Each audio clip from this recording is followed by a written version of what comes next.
Hello friends, in this quick tutorial I'm gonna be walking through how to make your Android phone to iPhone.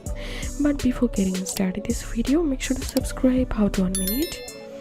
So first of all, open Play Store and search here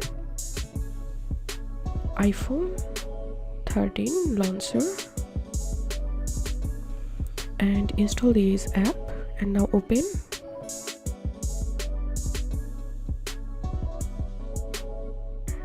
And now click on Get Started.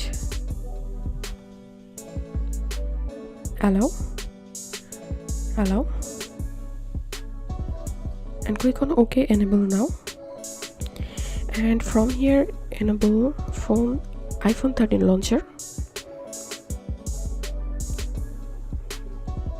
And click on OK. Enable now. And click on Allow. And you can click on Get Started.